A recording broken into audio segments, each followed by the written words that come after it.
प्रभात। कल हमने अलंकारों में शब्दालंकार और उसके भेद किए थे, जिसमें अनुप्रास, यमक और श्लेष अलंकार हम कर चुके हैं और उनके उदाहरण भी मैं आपको समझा चुका हूं। उससे आगे अर्थालंकार है। अर्थालंकार से अभिप्राय उन अलंकारों से है जो अर्थ के चमत्कार के कारण होते हैं। कहने का अभिप्राय क्या है? अर्थालंकार में अर्थ के कारण काव्य में चमत्कार उत्पन्न होता है। इन अलंकारों का संबंध शब्द की ध्वनि से न होकर शब्द के अर्थ से होता है। अब ये विशेष बात हमें ध्यान में रखनी है कि जब अर्थालंकार की बात करते हैं तो अर्थालंकारों में उनका संबंध जो है शब्द की ध्वनि से ना होकर के शब्द के अर्थ से होता है। अर्थालंकार मुख्यतया इसमें जो भेद आएंगे आगे कौन कौन से हैं वो मैंने यहाँ पर लिखे हैं।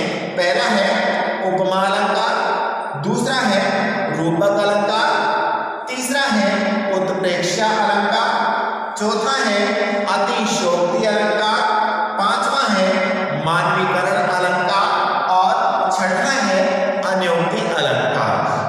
तो अब हम एक एक करके इन अलंकारों पर प्रकाश डालेंगे।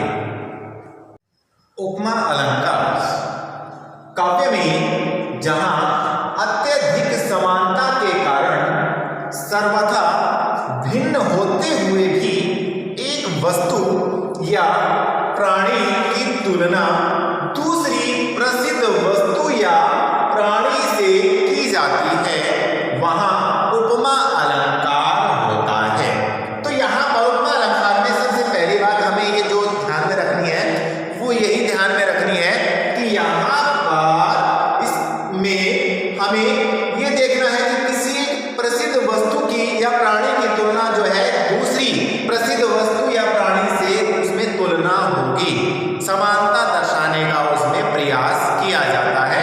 एक और विशेष बात, जब हम उपमा अलंकार की बात करते हैं तो हम देखेंगे कि इसके 4 अंग होते हैं। पहला जो है वो है उपमेय। जब हम उपमा अलंकार की बात करते हैं तो उसमें हमें इन 4 अंगों को जरूर ध्यान में रखना है। पहला है उपमेय। अब उपमेय होता क्या है? जिस वस्तु या व्यक्ति की समता की जाती है अथवा तुलना की जाती है उसे उपमेय कहा जाता है। दूसरा है उपमान। जिस प्रसिद्ध वस्तु या प्राणी से उपमेय की तुलना की जाती है। तो मतलब कहने का अर्थ क्या है कि जो प्रसिद्ध वस्तु या प्राणी है उसकी उपमेय से तुलना की जाए तो वहां पर क्या हो जाएगा? उपमान हो जाएगा। तीसरा है वाचक शब्द।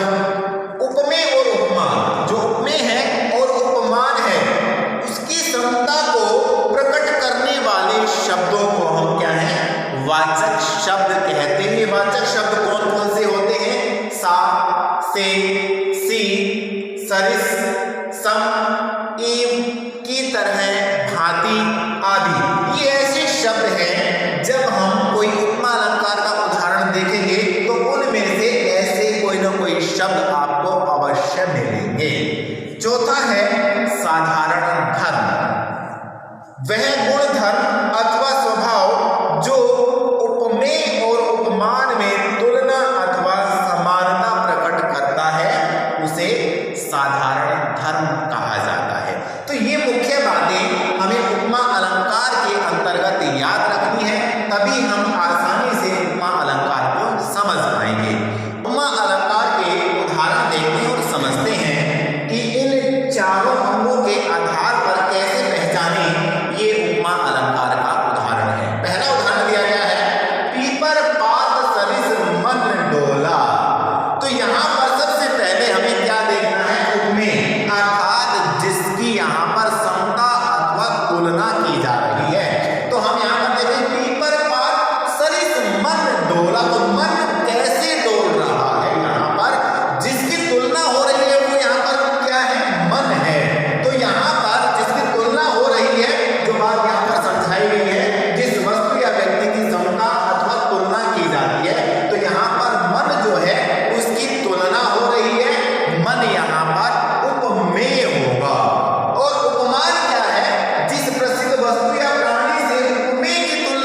है वो वाचक शब्द है, क्योंकि यहाँ पर दिया गया सा से सी और सरिस सम ईव, तो इनमें से सरिस शब्द आया है वो वाचक शब्द है। और साधारण धर्म की अगर हम बात करते हैं तो यहाँ पर वह गुण धर्म अथवा स्वभाव जो उपमेय और उपमान में तुलना अथवा समानता प्रकट करता है तो वो शब्द है डोला।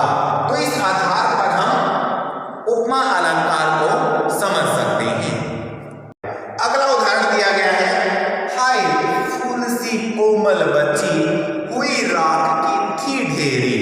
तो यहाँ पर भी अगर ध्यान से देखें, अगर हम और सारी बातों को भुला करके केवल वाचक शब्द पर ही केंद्रित हो जाते हैं तो भी हमें समझ में आ जाएगा कि यहाँ पर ये उपमा अलंकार का उदाहरण है, क्योंकि इसमें वाचक शब्द जो है सी आ गया है। आए फूल सी कोमल बच्ची हुई राख की थी ढेरी, तो सी वाचक शब्द आ जाने से यहाँ पर उपमा अलंकार हो जाएगा।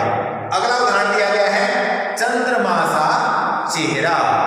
अब यहाँ पर क्या है, सा से सी वाचक शब्द आ रहा है, सा चंद्रमा सा चेहरा, तो कौन सा अलंकार होगा, उपमा अलंकार होगा। यहाँ पर हम देखें, हरि पद कोमल कमल से, यहाँ पर भी सा से सी वाचक शब्द आ गया, तो कमल से आने से उपमा अलंकार हो जाएगा। एक और उदाहरण, परमहंस सम बाल्यकाल में सब सुख पाए। परमहंस सम बाल्यकाल में, तो सम सा से सी सरिस सम आ गया, तो वहां पर भी उपमा अलंकार हो जाएगा।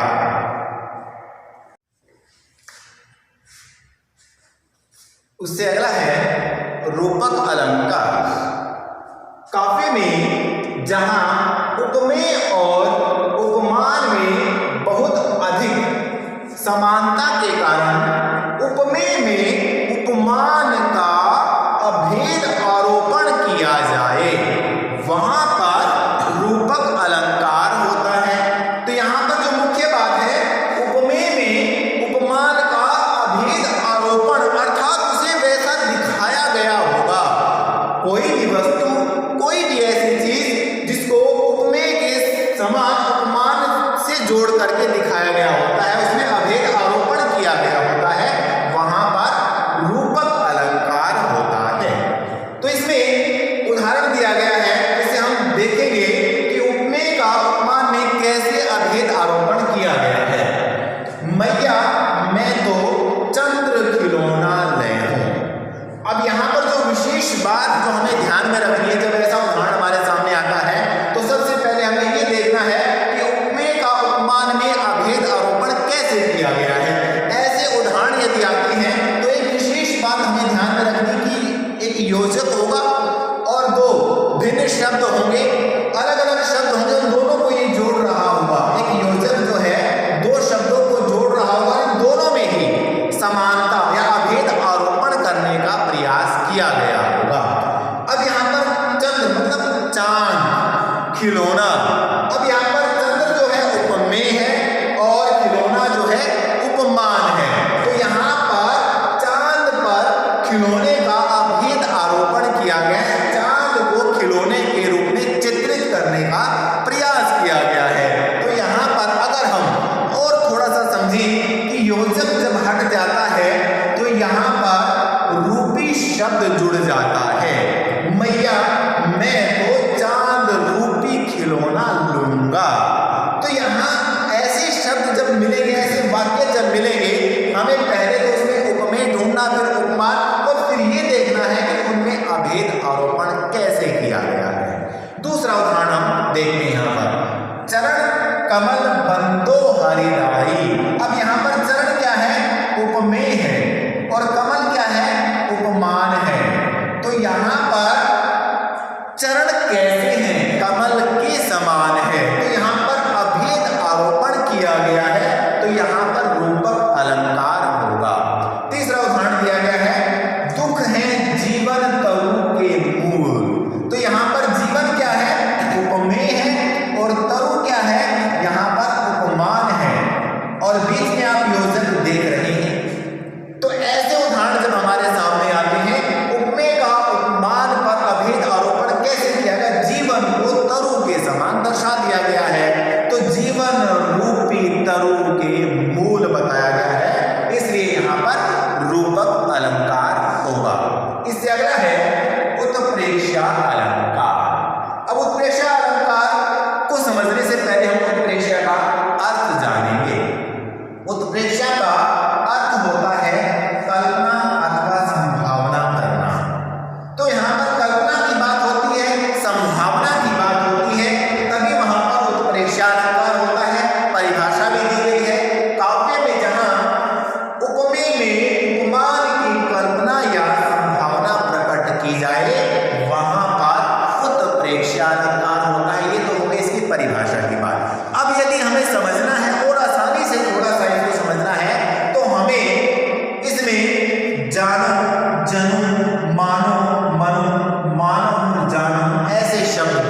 आगे पीछे बीच में कहीं भी ऐसा कोई एक शब्द मिलेगा पूरी पंक्ति में, और जहां पर ऐसा शब्द मिल गया कुछ भी सोचने की आवश्यकता नहीं है, सीधा सा हमें अपने दिमाग में यही बात याद रखनी है कि जानो जनो मानो मनो मानो जानो में से कोई भी एक शब्द मिल गया वहां पर उत्प्रेक्षा अलंकार होगा।